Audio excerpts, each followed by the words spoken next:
Welcome, weary traveler. Come on in, warm yourself by the fire. I'm Malik, your friendly border collie and keeper. Here at the Emberlight Tavern, we believe that every night should end with a good story. So, sit back, relax, and let the comfort of this old inn and fire take you away. I've got tales of adventure, humor, a little bit of magic, and yes, even those that tug at your heartstrings. Tonight's story is Unrequited by R. Hughes. It was like being gutted by a rusty hunting knife, the pain searing through my very soul as the realization slowly sunk in. She was leaving me, not for another man or another woman, but for another gender. My wife, the woman who had been my rock, my salvation, my everything, was walking away from me to become someone else. As I stood there, staring at the note she'd left on the nightstand, I couldn't help but feel like the world had just been torn apart at the seams, leaving me to drown in the wreckage. The emptiness that settled in my chest was almost too much to bear. Every time I closed my eyes, I saw her beautiful face, felt her warm touch, heard her laughter. But now, it was all just a distant memory, a haunting reminder of what I'd lost. I found myself wandering aimlessly through the house, trying to find some sense of purpose, some reason to keep going. But with each passing hour, it seemed that piece by piece, my world was crumbling around me. I tried to focus on something, anything else, but my mind kept returning to the one thought that consumed me. She didn't love me anymore. It was a harsh reality to swallow, and one that left me feeling more alone than I ever had in my life. I'd built my entire existence around her, around our love, and now it was all gone. I felt adrift, like a ship without a sail, drifting aimlessly on an endless sea. My days became a blur of repetitive tasks and empty hours. I'd wake up in the morning, go through the motions of getting ready for work, only to find myself driving aimlessly around town instead. I'd eat my meals in front of the television, losing myself in shows that used to bring me joy, but now only served to remind me of what I'd lost. At night, I'd lie awake in bed, staring at the ceiling, wondering if she was happy, if she'd found what she was looking for. I tried to fill the void with meaningless hookups and meaningless sex, but it only left me feeling more hollow inside. My friends tried to help, offering me their shoulders to cry on and their ears to listen, but there were only so many times I could relive the pain before I felt like I was drowning in it. They told me I'd find someone else, that time would heal the wound, but deep down, I knew they were wrong. There could never be another her. My father died when I was young, and my mother remarried a man who didn't want kids, so I grew up feeling like an outsider in my own family. Losing my wife was just another reminder of how alone I truly was. I tried to throw myself into my work, to find solace in the routine of the 9 to 5, but even there, her absence was a constant presence. Her face would appear on the computer screen when I least expected it, her laughter echoing in my head as I tried to focus on spreadsheets and reports. I found myself spending more and more time at the bar, drinking away the pain and pretending like I didn't care. But deep down, I knew that wasn't who I was. I was always the guy who believed in love, who held on to hope despite the odds. But now, with her gone, it felt like a part of me had died too. I couldn't muster the strength to fight for something that was already lost. One night, as I sat alone at the bar, nursing yet another drink, a familiar face caught my eye. It was Sarah, an old friend from high school. We hadn't talked much since we'd gone our separate ways, but there was something in her eyes that made me feel like she understood what I was going through. We struck up a conversation, and before I knew it, the hours had flown by. We laughed and shared memories, and for just a little while, it felt like things might be okay. Something about her presence made me realize that I hadn't been truly living since Jess left. I'd been existing, but not truly living. And the more time I spent with Sarah, the more I realized that there was still a spark inside me, a desire to find happiness again. I knew it wouldn't be the same as what I had with Jess, but maybe it could be something different, something new.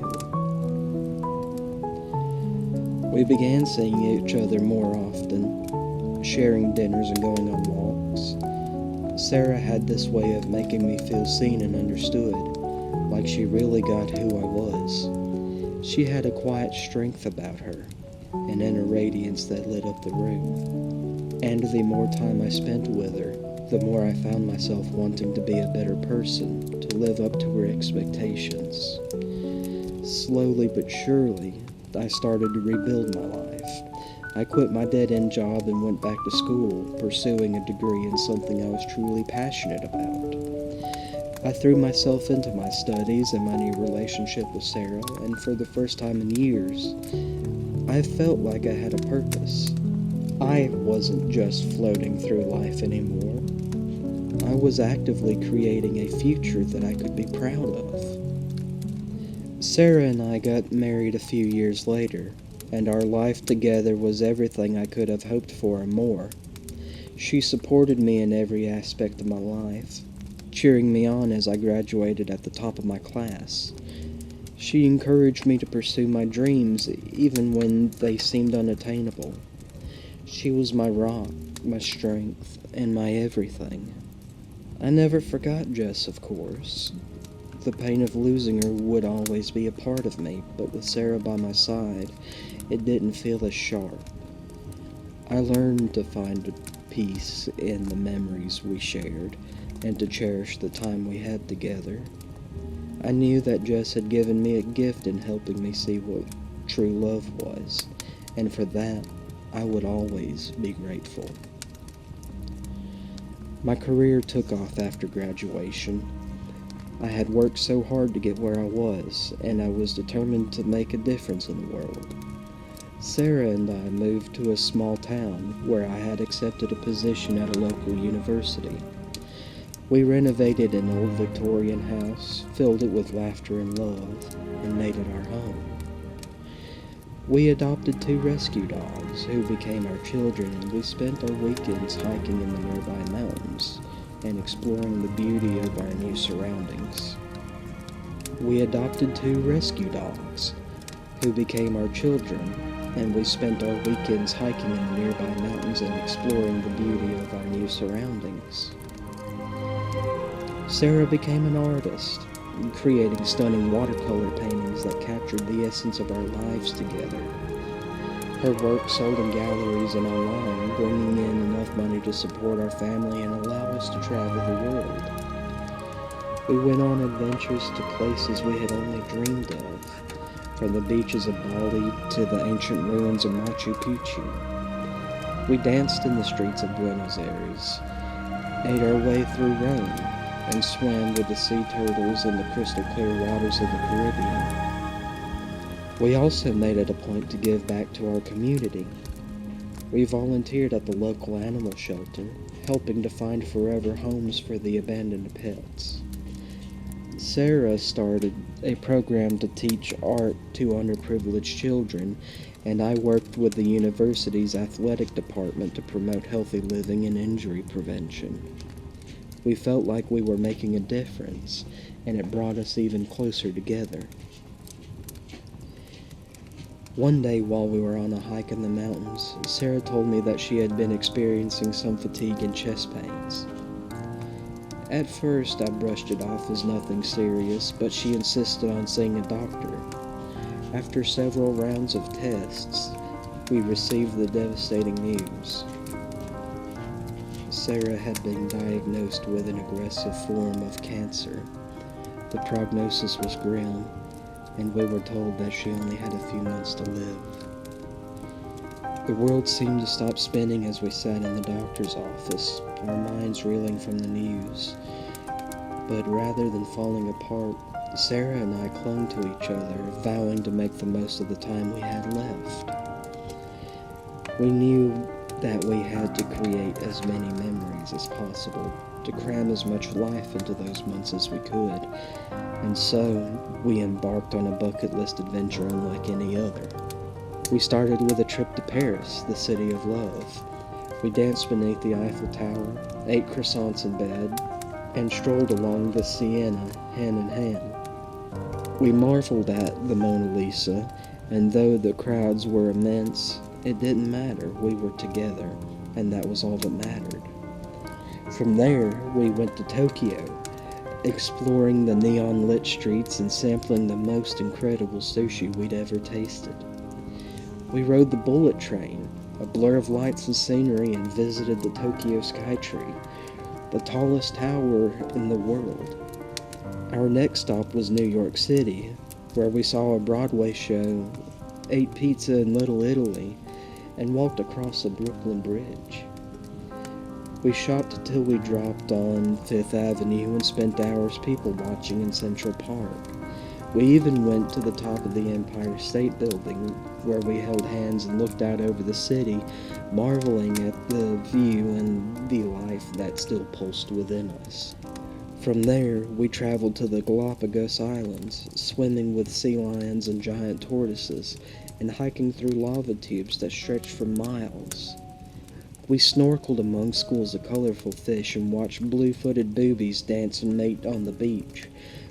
The beauty of the islands took our breath away, and we felt so grateful to be sharing this experience with one another. Our final destination was Bora Bora, the most beautiful place Sarah had ever seen. We stayed in an overwater bungalow, waking up each morning to the sound of waves gently lapping against the sides of our bed.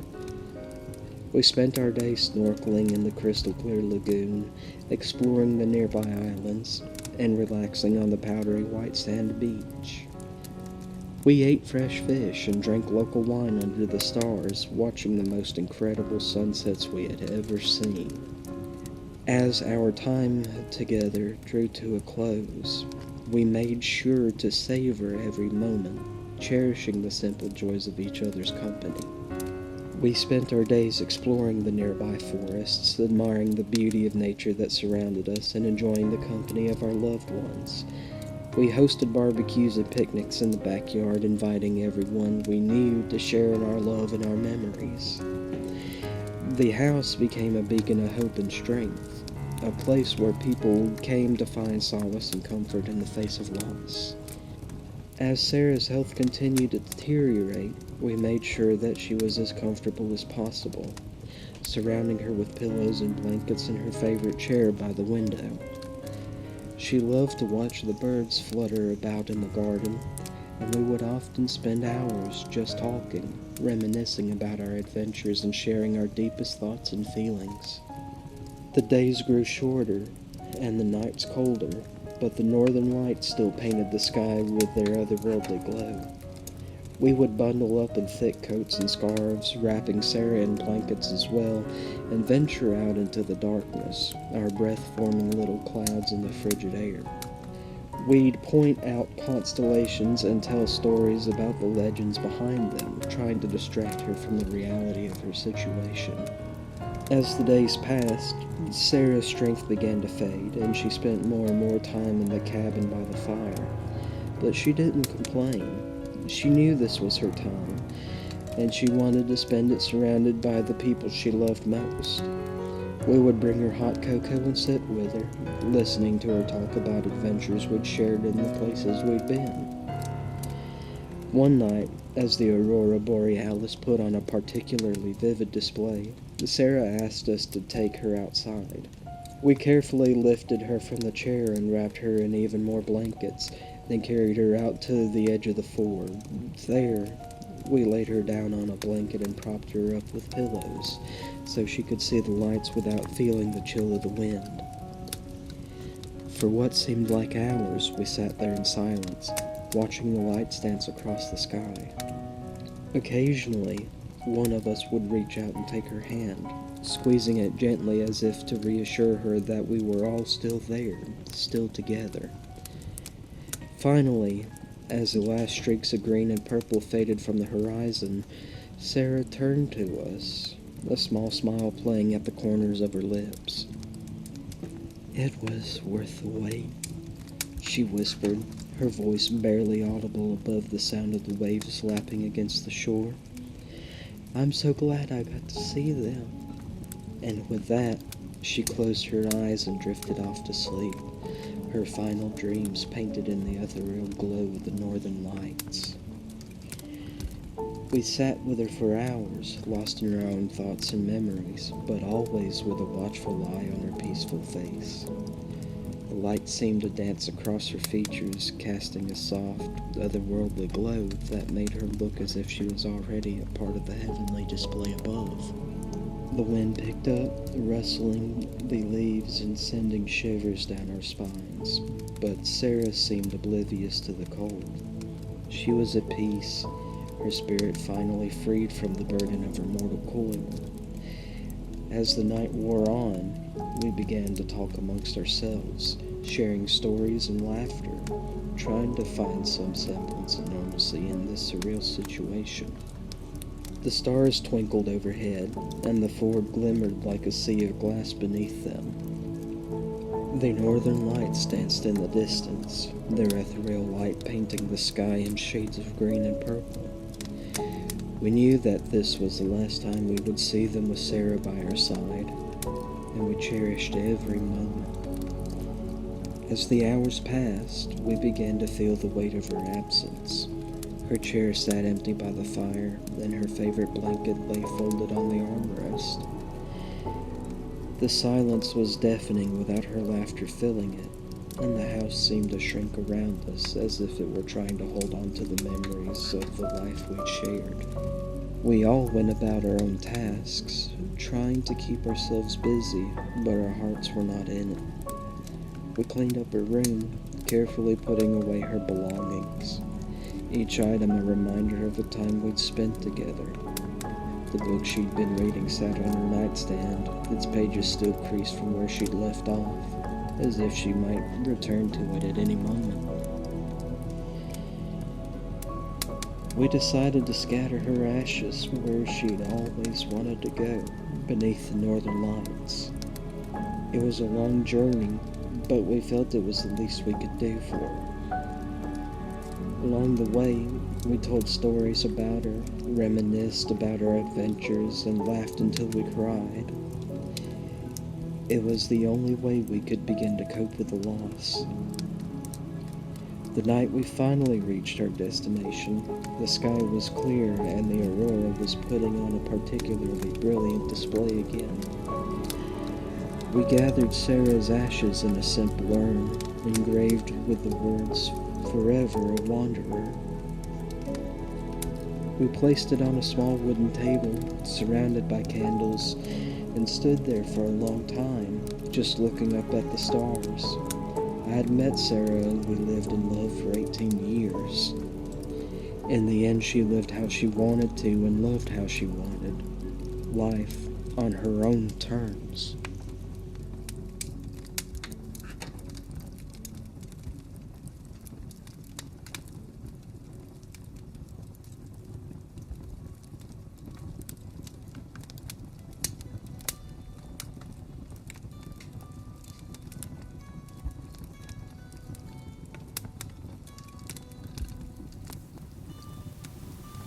Thank you for joining me by the fire tonight. I hope the tales of adventure, humor, magic, and sorrow have brought some warmth to your soul. Until next time, may your journey be safe, your dreams be vivid, and may the Emberlight Tavern always have a place for you. Good night, traveler. Oh, one more thing. If you happen to like my reading, leave a like, leave a subscription, and share it with somebody that could use a story at the end of the night. And don't forget to hit that bell while you're at it.